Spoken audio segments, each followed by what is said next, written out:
going back to retro games is rough, isn't it? Yes, it is. We just recorded the... That was the first Smash, right? That was the first Super Smash Brothers. Yeah, for my brother's channel, Omega X 5000. And I've played it before, but Jesus. Yeah. I don't think I've played it since that was the only Smash Brothers. I don't want to say since it came out because I played it a lot. You weren't born yet, so. Exactly. Yeah. But, man, it doesn't hold up. No. Compared to the others. No. I have this problem a lot. Because I started... Like, the oldest game I ever played when I started playing games was Melee.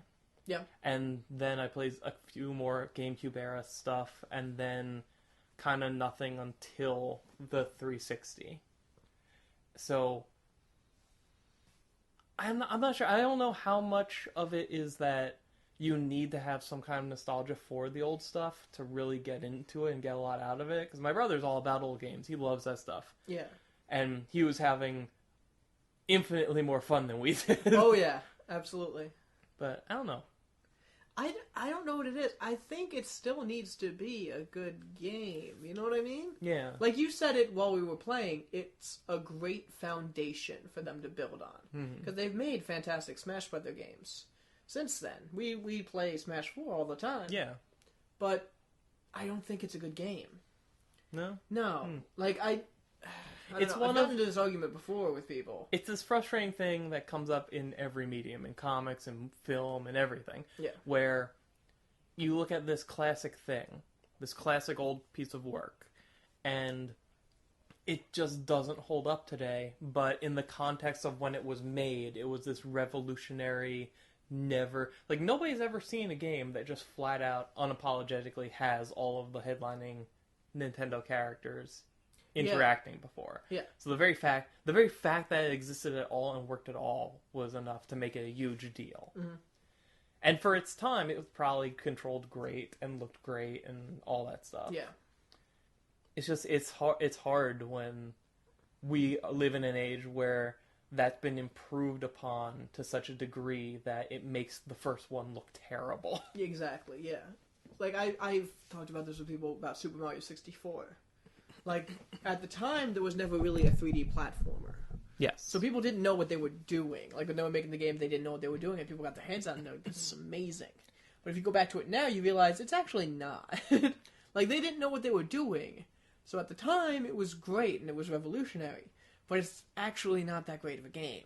Well, 3D in general, like, as soon as polygons became a thing, yeah, it was mind-blowing, it must have been. Yeah. And, like, my belief is that you have to be able to go back to it. Ocarina of Time, you can go back to today, and it's still a great game. Super Mario 64 and Smash Brothers, you can't go back to. It's strange to think we're at a place graphically now where there's probably never going to be that jump again of, like... Yeah. I think it's going to be... It could be more of, like, how the platform is going to change. It's exactly. Not, like, that's what I think. Yeah, like, it's not so much, like, how can we graphically make these games better? It's going to be stuff like, how can we interface with these games in a different way? Whether it's like, oh, we're going to make a VR thing, or we're going to figure out some weird new way of controlling it, or something like that. Yeah, like, I hear people say, like, we're never going to get... Like, the PlayStation to the PlayStation 3, I've heard people say, is the last... I mean, the PlayStation 2 to the PlayStation 3. That was the last big graphical jump, and we're never going to get anything like that again. I don't think that's true. Because probably graphically, no, we won't. But in less than a year, probably, we're going to be playing games like that in virtual reality. And that might even be a huger jump than just a graphical upgrade. You know what I mean? That's going to be something even bigger. You know? Yeah. Well, something I think is cool that we're really seeing more and more today is the fact that since it's not really a game of graphical quality anymore, they get to lean hard on art style and visual presentation. And you get games all over the place that look and feel totally different because the thing that they can use as their visual selling point now is just the individual art style of this product versus everything else out there. Like the way it uses color, the way it uses lighting, the shapes and designs of the characters. Yeah. Whereas it used to just be like, okay, which thing has the best technical specs on it? Yeah. Yeah. I looked at that picture the other night of it's Lara Croft's head, and on the left is like 1997, and on the right is today. And when you look at how few years that is, and they're 100% different, it's staggering. Wow. I didn't see that. It is interesting because, like, you were right, it used to all be about graphical fidelity. Like, there was that console that barely even made it out the door, the Atari Jaguar. Mm. Like, have you ever heard about that thing? I've heard the name Jaguar. Because they had these, like, I think it was going up against the N64. Because 64 was actually 64 bits it could render. That's why it was called the N64. And the Atari Jaguar could do 72, I believe. They had these crazy commercials where it was like a woman in a school, and she was like teaching a class, and she was like 64 bits on the N64, and the Atari Jaguar can do 72. Jaguar's better, Jaguar, Jaguar. She would just scream Jaguar at the end, and then like you saw the games, and they were garbage. Like they were the worst. They didn't even look better. That like it made no sense, and like people started to realize like at that point, like maybe graphics aren't. Maybe that's like maybe it matters more that you know the console, and it's not just like. The pixel count or the bit count, that doesn't actually matter. You just have to know your console, you know? I kind of want some form of the Jaguar to come back today, just because I want to see what their ad campaign would be. Because I'm picturing like, oh, you know, somebody sits down from their TV, turns on the power button to the Jaguar, and then literal Jaguar just climbs out of their TV like it's the Ring, and just starts swiping at them. That was, like, their logo, almost. The Ring? No, but, like, they turned on their TV, and a Jaguar came out, and then it said, like, Atari Jaguar. Oh, my God. Yeah. I gotta show you that commercial. It's funny. It'll make it a spoof of that Michael Jackson video where he turns into a panther and destroys a car. Yeah. Which one was that? You know, most of them. Most of them. There was that one where he turned into the tree. What? Oh, no, that was... Oh, my God, I'm getting it confused with when they thought, after he died, that town thought they saw his face in the tree. Did you hear about that? No. It was like right after he died, and it was just like a knot in the tree, and it was like, I think that's Michael Jackson. This is like how people see, like, the Virgin Mary and their toast. Yeah, exactly. And then the news story that was covering it, you know his song Man in the Mirror? It was like, yes. I'm looking for the man in the mirror. That was obviously a hint before he faked his death. Well, the thing is, they just got a guy who kind of sounded like Michael Jackson to just say tree. So they like played it as their outro. They're like, I'm looking for the man in the tree. So we just recorded like 2 days ago. Yeah, we did. I'm amazed at how much I have to talk about. Really? Yes. Because I have nothing. Really? Yeah, basically. Good, because I want this to be less than 2 hours. Yeah, okay. 2.5 hours, which whittled down to 2 hours. Yeah. I stutter a lot, is what it is. Oh, okay. And we have occasionally tangents that go nowhere and aren't funny. Yeah. So unfortunately, people didn't get to hear about security robots, but who cares? Oh, okay. Oh, I thought that was good. Yeah. Listen, you can jump really high. We're all proud of you. So have you just been kind of focusing your week on getting your computer back? No, because I'm just waiting for an email. I've been focusing my week on digging out. Yeah, I've been shuffling the last 3 days. We've gotten 17 inches of snow. Is that how much? I have no Yeah. idea. Because it really looks... It's the whole bullshit of... Well, right here, it's like 3 feet, but here it's 10 because plows. All I know is that my friend stuck a yardstick in his yard and posted the picture on Facebook, so that's what I'm going by. But have you been seeing Ziggo? Our friend Ziggo the Alien. he's been doing like weird, like Mortal Kombat things with dolls in the snow. That was one, because that was Arrow. Oh, yeah? Yeah. Oh, okay. Because he had a doll of Elsa from Frozen.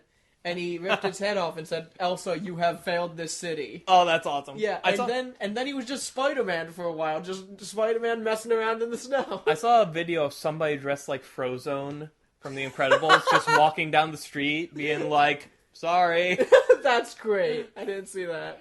But yeah, on the first day when it was still like it was still happening, went out and shoveled because they're like, okay, it's just going to keep building up, so let's have there be less to do. Okay. Then it stopped snowing. I'm like, oh, okay, this is fine. Second day, half filled in again. So went out and did it. Then today, third day, had to go out and get the parts we couldn't get to because cars were there. Yeah. And I don't know. Now there might be more tomorrow. Who knows? Yeah. John texted me a picture of the snow they got. Like, it looks like someone spilled some white out on the floor. I hate them. And then I sent them a picture of, like, our street corner where it's, like, you can kind of see the stop sign. God. And they're like, hey, cool. Oh, man. I had to dig out my car yesterday because my mom was out of one of her prescriptions and I needed to go and get it. And I was out there for like 3 hours digging out my car. And then I come inside and I'm like, all right, I'll go. Just need to warm up and have something to drink and eat, and then I'll go. I was like, okay. I come inside, it's like, a plow just went by. Luckily, my car was not that buried. I had to dig for like another 10 minutes. I was fine. Other than that, I've just been playing lots of handheld games. Oh, yeah? I started up Persona 4 Dancing All Night. Oh, yeah? How was it? I put in like I don't know how many. I put in a bunch of hours. Okay. I think overall my description of that game would be, that's nice. You know? Because it's not quite what I wanted from it, but it has been enough to get me to realize, like, okay, I kind of like rhythm games. Okay. It's a weird package because it's not satisfying as a Persona 4 game, and it feels a little janky as a rhythm game. Yeah, I was going to say, from what I understand, it's not satisfying as a rhythm game Well, because as the songs are going, like, I found myself missing a lot because I was more in tune with the beat and rhythm of the song than the prompts were. Oh, okay. So, like, I was hitting stuff early when it should have been, like, a second later kind of thing. Yeah, I don't know. It was enough to get me to realize, okay, I kind of like this kind of game in general. Okay. And there's a story mode in it, which I'm like, okay, my knee-jerk was, okay, let me just go through this, and that'll be, like, kind of my tutorial kind of thing of it. It is so poorly paced. Really? So, they tried really hard to cram in stuff about Persona 4, like, the gameplay of Persona 4 into it, where, like, they give you lots of, like, internal monologue text, but it shows up as white text over a background that doesn't make white pop very well. So after a while, I'm like, okay, I can't read this paragraph. I'm just going to advance past it. Mm-hmm. And then they did this weird thing. It was so jarring. In Persona 4, the player character is silent, except for the dialogue choices you make. Like, you read those. In this, he's voiced. And all of the characters have moving mouths. That's weird. I know, it's really weird. And, like, most of the other voice actors are different. Okay. It's that weird sensation of, like, because a bunch of them are kind of close to how, like, the original ones were, it almost stands out more that they're different. You know that? Yeah, that no, I know what you mean. But then some of them are the exact same. And I'm like, okay, that's nice. Yeah. I don't know. It was a really weird game. Weird experience.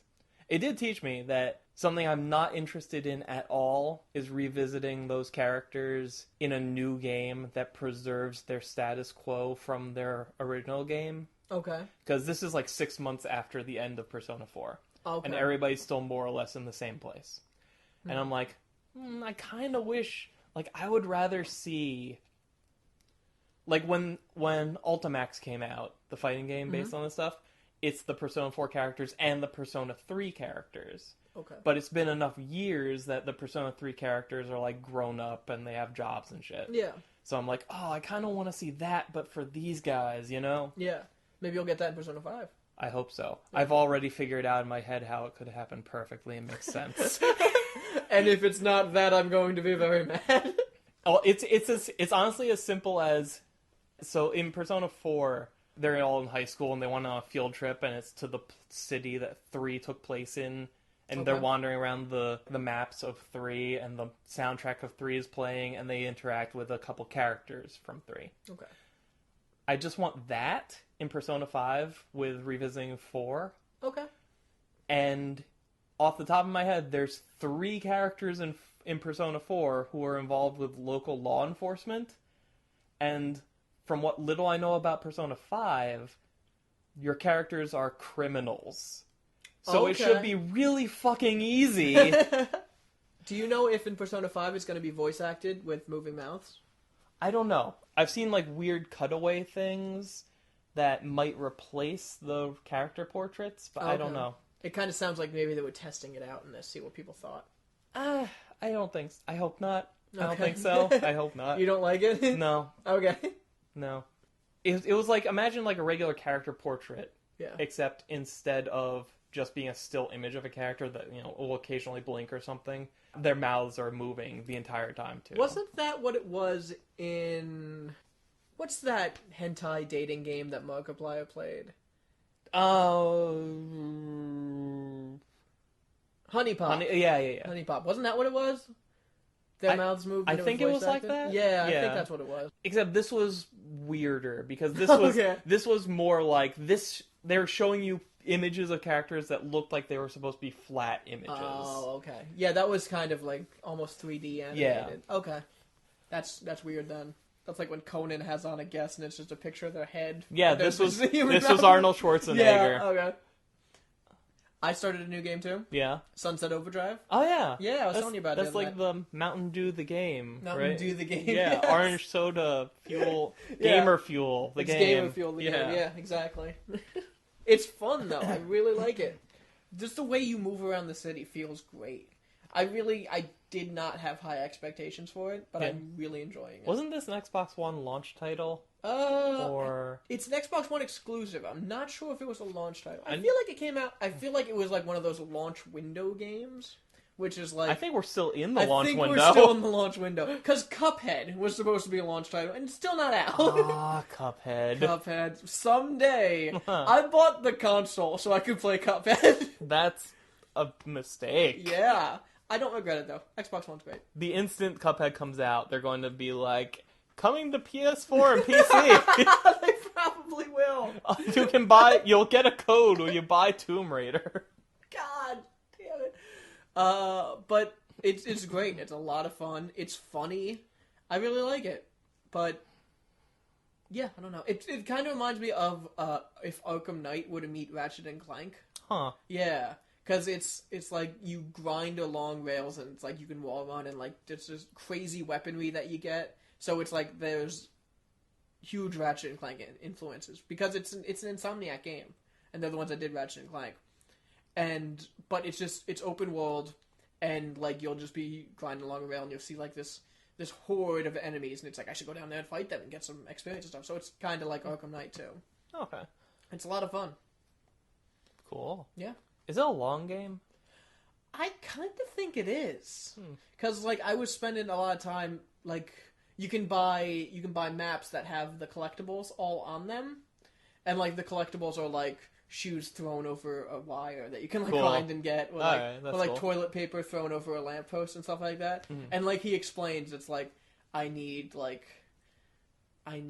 the carbon dioxide left in the shoe or something like. It's all bullshit excuses. Like, that's where I keep my carbon dioxide. Well, the sweat from the shoe, I guess. Gross. Yeah, whatever. And like you give them to him, and the guy's a chemist, and he gives you new like power ups essentially. So I was going around getting all them, and I was like, I don't need any of these. So like I was collecting everything, and I was like, I don't need this. So I just did a bunch of story missions. So like because like story missions give you overcharge, which is the drink I get. I don't know why it's not called Overdrive. It really, really feels like they wanted to call the game Sunset Overcharge, but couldn't for some reason. Like the logo should be just the sun going down. Yeah. Don't know why it's not called Overcharge though.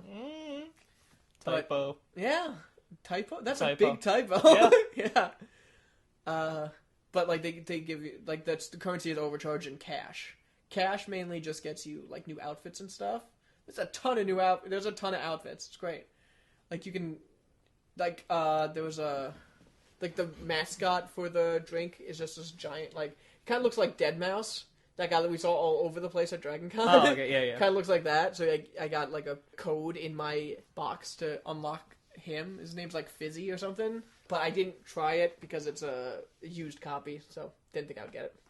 Try it. I couldn't figure out where to input it because it was like launch window game. It said like go to this place in the Xbox menu, but that place doesn't exist anymore because there have been so many updates to the Xbox. So whatever. I think the Xbox runs on Windows 10 now anyway. Yeah, I think it does. So it said you can input it on the online. So I'll try that and then get back to you. But the outfits are crazy and fun. I just wanted to make my character. I'm playing as a woman. I just want to make her look like a normal human woman. Yeah. And that's really hard to do. It's like, don't you want her to have like spiked shoulder pads and a mohawk and like I do have her wearing a masquerade mask now because she's kind of a superhero. Okay. But I was like, no, can I have like a pants and like it's like no. You can give her like shoes with like sparklers and like rollerblades and knee pads. I was like, I don't want any of that. But it's fun. Aside from all the craziness, it's a lot of fun. That's awesome. And like I texted you that there was a Jim Cotta reference. Yeah, which is great. Best game ever. Yeah, and like there's like little stuff like whenever your gun fires, like the smoke like makes like bang in the air. Cool. Yeah, like there are these enemies called poppers. They're basically the Flood from Halo. They just have like weird warts all over. When you shoot them, they explode and like they pop. They pop, yeah, and they're like goo. They're orange goo. It says pop in the air. There's like you get like a ground pound essentially. And if you do it from high enough, the ground cracks in the word crack. I like that. Yeah, it's really cool, like subtle stuff that you might not even notice, but it's really good. So that's what I've been playing. Nice. I finished Bravely Default. You did? I did. Wow. Yeah. How was it? It was good. You know, a lot of the writing didn't really come together. Okay. Like, it very blatantly was multiverse, but there was things about it that made me think they think that still means time travel. Yeah, it but doesn't. No, it doesn't. Unless you're going to a multiverse that's like 10 years in the past or something. So. No. That can happen. Well, yeah, sure, but yeah. But like not the way they did it here. Okay, you have to blatantly say that. Yeah, like as in like a character did something that caused his own origin. What? That can't what? You need time travel for that. Yeah, you do. But, whatever. Alright. So there's a mechanic in this game that we haven't talked about very much is the Street Pass stuff. Yeah, you were way into that. So what it is primarily is that, Tiz's town is gone. The minigame is rebuild the town. The more people you Street Pass with, the more people are added to the town to help rebuild it. Okay. But there's another option. So let's say you and I both have Bravely Default. Mm-hmm. And I've leveled up Ring a Bell to have like this like really cool move. I can hit a thing that just says share, and then Ring a Bell will be holding like a little pendant that'll start to glow, and then he'll like throw it up into the air. If you are playing your copy of the game and you get into trouble in a battle, you can go to a summon friend option, and if you pick my Ring a Bell from that list, your character will like pick up a pendant that's glowing and throw it, and then my Ring a Bell shows up and does that move. Okay. And then you can upload one of your guys, and it's a whole thing. Gotcha. Towards the end, so it's what the whole thing was like every time you awaken those crystals and there's a blinding flash of light and you wake up and you're like, what the hell happened? What happened between those moments was your group is like, oh my god, we did it.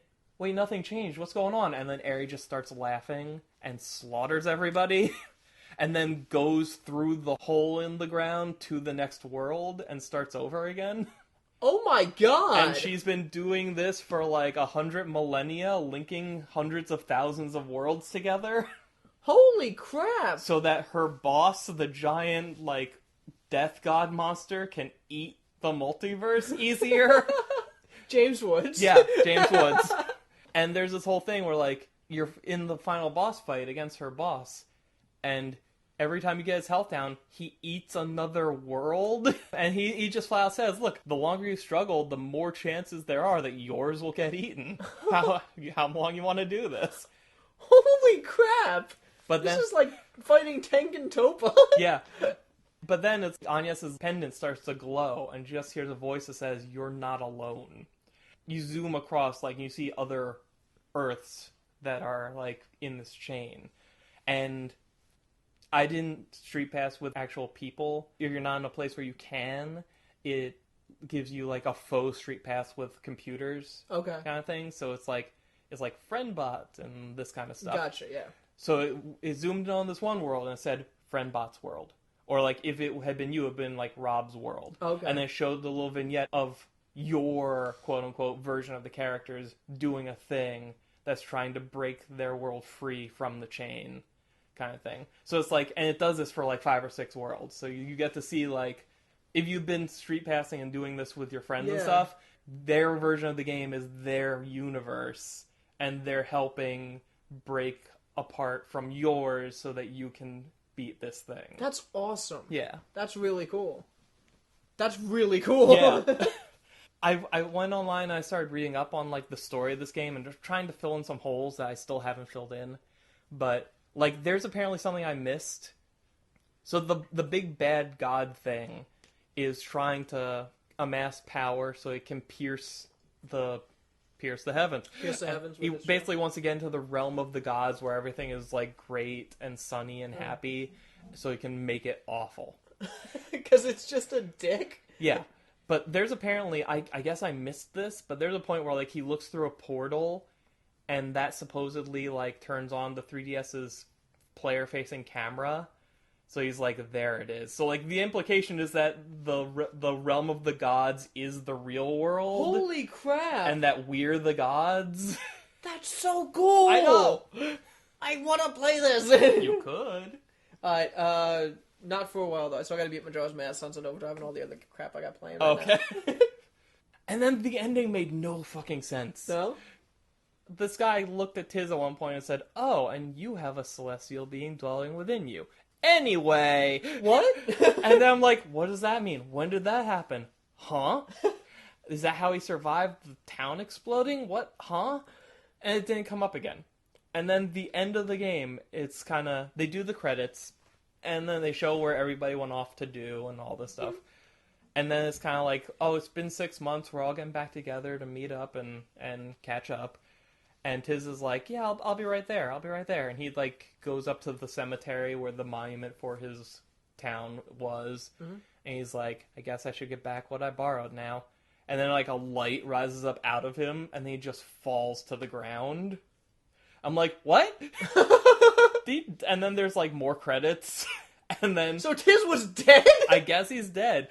But maybe not, because there's a post-credit scene... How many credits are there? I think there's some more after this. But, so there's a post-credit scene where it's suddenly first person and looks like BioShock.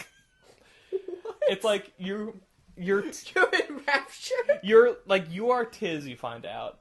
And you're looking around, you're in, like, there's water around you, so you're in some kind of tank.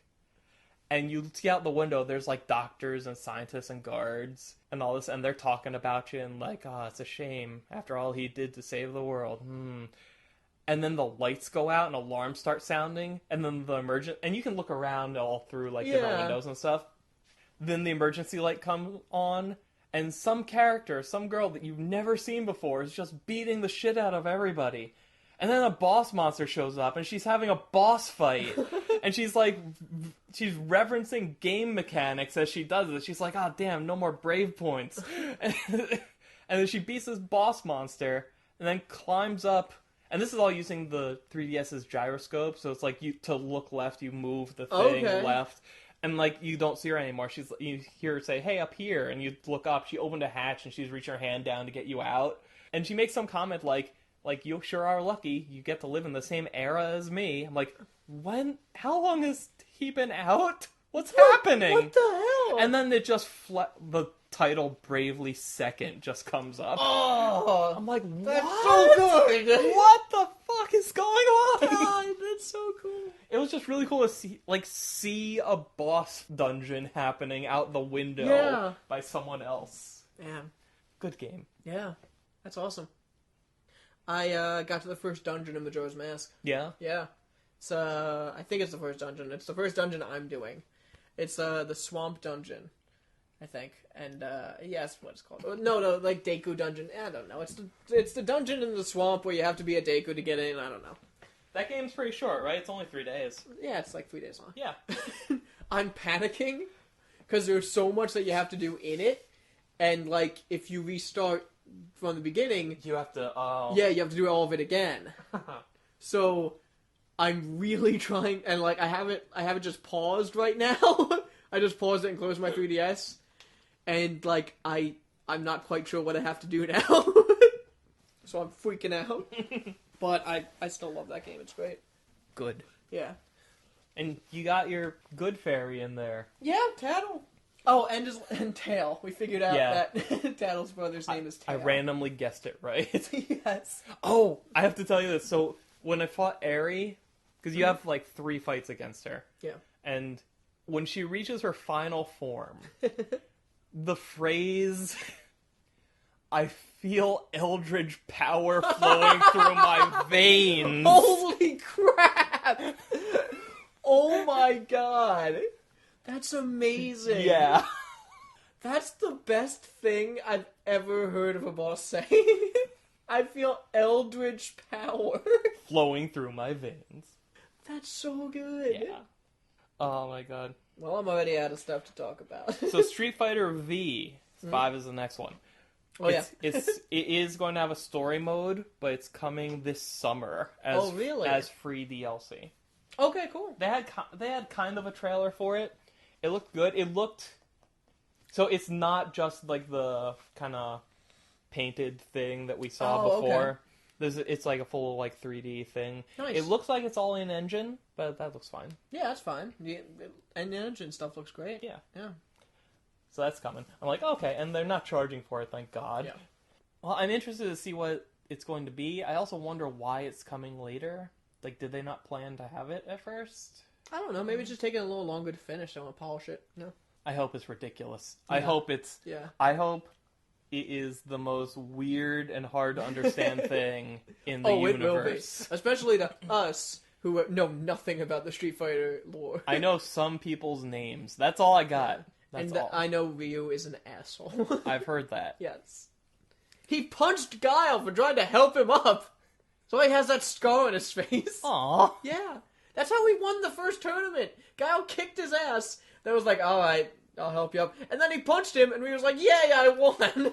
And they counted that as winning. Yes. Alright. So, Mighty Number 9. What? Now, Rob, I want you to finish that sentence for me. It got delayed? It did. No! So, come on! It happened today, too.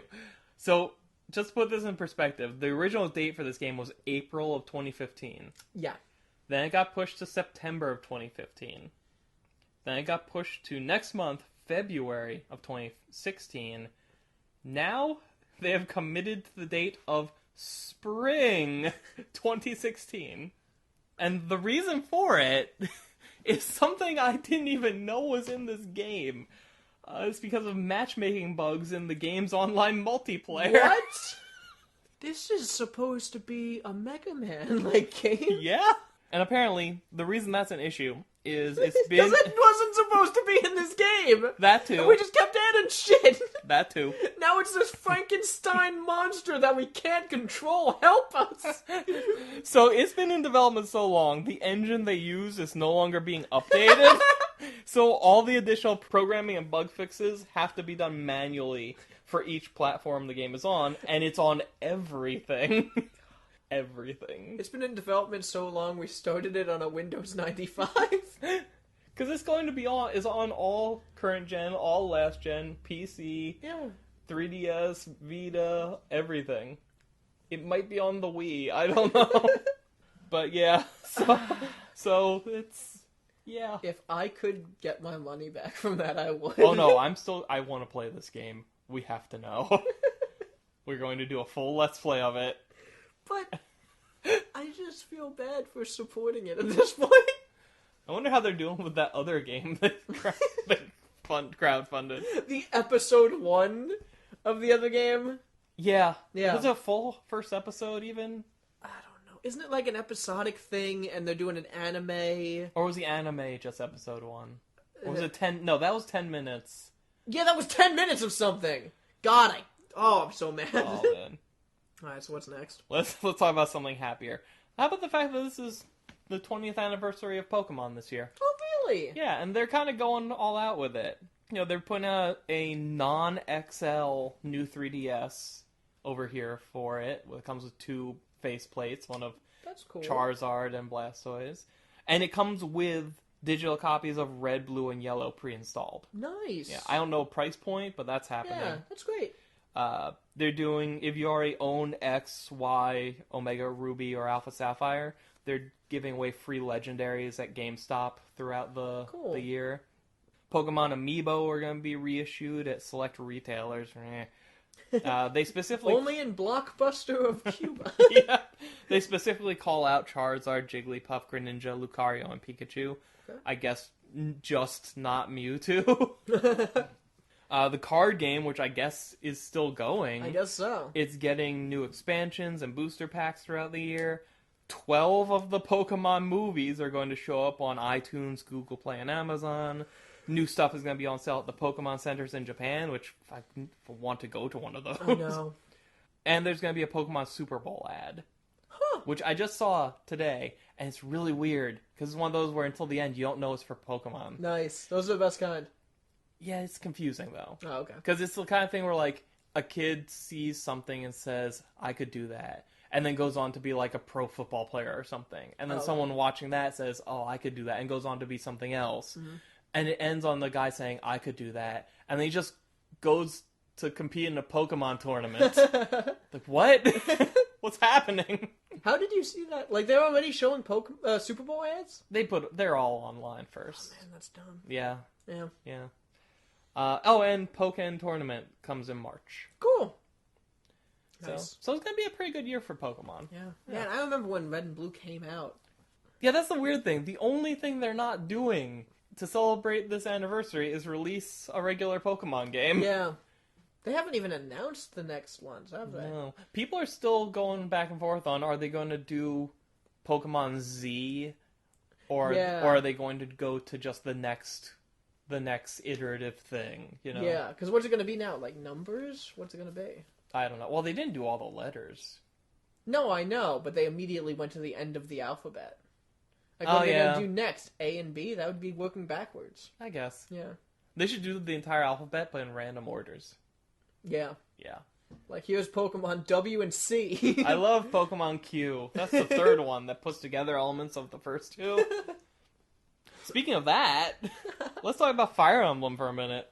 Oh, fuck's sakes. Good story. You know what I'm gonna... I know what you're gonna talk about. So, basically, in the Japanese version of Fire Emblem Fates, which isn't out here yet, no. It's been out in Japan since last summer. Mm-hmm. And, like, when it came out in Japan, there was controversy about that. I think from people over here. Yeah. But people in Japan probably think, yeah, whatever, this is fine. Yeah. But basically, there is a character in one or both versions of that game who is a lesbian, who is she's just really kind of obsessed with cute girls. And let's see, kind of like the tropey stereotype anime male character, except it's a female. Yeah, like she sees someone she thinks is cute, she gets weak in the knees and like lightheaded and stuff. Yeah. It's kind of debilitating. Yeah, to the point that she reacts that way all the time, and she can't. She's like that with anyone she perceives to be cute, and like so she's constantly getting distracted by this. And it's messing with her desire to follow in her father's footsteps and be like this like really cool badass warrior on the battlefield, get things done. It even happens with her mom. She's like, there's a scene where they're at home and she's like, Mom, you know, you're really cute, you know? And she's like, what? And she's like, no, I don't mean not like that or anything. Just, I mean, really, you're just. And her mom's just like, I have things to do. You stay here. And just leaves. So it's a problem. And the character recognizes, like, man, I gotta do something about this. So... Enter our hero, everybody. The player character. The male player character. I don't know if this happens if you select to be a female protagonist in this game or not. Because you have that option at the beginning. if you play as a male protagonist, without her knowing it, he puts magic dust in her drink. And that causes... I've never heard it called that before. Well, it's some kind of powder. And it causes her to see people as the opposite gender. And he shows up, and she's like, who are you? And he's like, oh, it's me. I did this thing so that... His reasoning was, I did this so that you can practice interacting with me when to you I look like a cute girl, and you can get comfortable with it so you won't have all these debilitating side effects when you're around actual girls. The whole thing is kind of played up as this kind of tongue-in-cheek, like, oh, we should be laughing at this kind of thing. Yeah. Except, there's two things. He drugged her. There's that, but there's also the fact that this character, for some reason, is a relationship option for the male protagonist. So after this whole phase of the interaction is over, you can down the line marry this character. Yeah. And even that, I watched that scene, and even that is played up as she accepts, and he's like, "Wait, are you just doing this because you thought I made a cute girl?" She's like, "Yeah." So it's Ew. it's one of those things we're supposed to be laughing at it. Yeah. But people are kind of taking this really badly. He drugged the gay away. Yeah. So I saw two different takes on this. I heard about it on, I think, the Giant Beast cast, was it? I think that's where I heard about it. And they were kind of highlighting, all of the problems people have with perception of this. How, the fact that he drugged her drink. He slipped something into her drink without her knowing. Yeah. Even if it was magic, that's drugging her. Yeah. Yeah. And the fact that after all that's said and done, she marries a straight guy. Yeah. But, the other one I heard was there was a YouTube video by a guy living in Japan who's, at least part of his job is video game localization. And he basically did an abridged Let's Play of the Japanese version of this game and was translating it on the go and giving context to, it was a half-hour thing. Okay. And he brought up what I think was a good point, which is, say this whole situation played out in something like Harry Potter, and instead of powder in a drink, it was just a magic wand, and it was just phrased as, oh, I put a spell on you so that you would see girls as boys and boys as girls. Would people still have a problem with that? Or would they, laugh at it? I don't think they would have as big a problem with it. However, if she was then no longer gay because of it, then they would have a problem with it. Yeah. Yeah. Which is weird, because nothing about the marriage thing actually painted her as not being gay anymore either. Yeah. Part of me wonders, if this situation is less about the portrayal of homosexuality and how we deal with it in games, and more of an issue of localizing something that was made for a different place. Because I haven't seen anything of Japanese culture reacting to this in a poor way. Yeah. Is it just a thing where, if you were born and raised over there, you would get the joke, but here it's more of a hot-button issue for us? No, I definitely think that's it. Because when you look at the larger context of this game, there is gay marriage in it. Yeah. Yeah, they make it a little complicated, because it's the kind of thing where, there's two different versions of the game, and there's, one male character in this version that your male protagonist could marry, and there's one female character in this other version that the female protagonist could marry. Okay. But, you would have to get the correct version and pick the correct gender protagonist character at the beginning of it. Okay. Or you could get the third version that's coming out digitally, in which both of those characters are in there, so you have the options. Okay. But I don't know. It doesn't sound like there's a problem. They have a problem with homosexuality, the creators of the game. It's just, I don't know. It is meant as a joke. Yeah. And I don't know. I don't think they meant to be offensive. Oh, no, me either. Yeah. That's for sure. It's just a hot button issue over here, like you said. And it sucks because even when they try to fix it, because Nintendo already said that when they localize this game for the Western release, they're removing anything. Because all of this happens, it's all just character portraits talking at each other. So all you have to do is change the dialogue, and it's gone. Yeah. And they're changing the game for the Western release to remove anything that could be misconstrued as gay conversion or drugging, because they saw the reaction to the Japanese version. Okay. And the fact that they're doing that is going to make even more people mad, because there's this huge uproar every time they take out content when they bring a game over here. Because it's like, oh god, just leave it as it is. That's censorship, man. But I'd rather that be taken out, you know? I don't know. Yeah, I still want to play the game, I think. Yeah? Yeah. I don't know. I'm thinking about Fire Emblem now. Yeah? I will probably start with Awakening, because that's the one that everybody seems to universally love. Yeah. That was the last one on 3DS, right? Yeah. The most recent one? Yeah. Yeah, that one seems really good.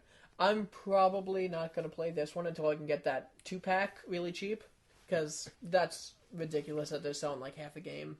Yeah, well, that's less clear to me now, because I've been trying to make sense of this. Yeah. And what it is, like, I think the game starts the same, but once you get to, like, chapter 4 or something, you make a decision of which side you're going to side with.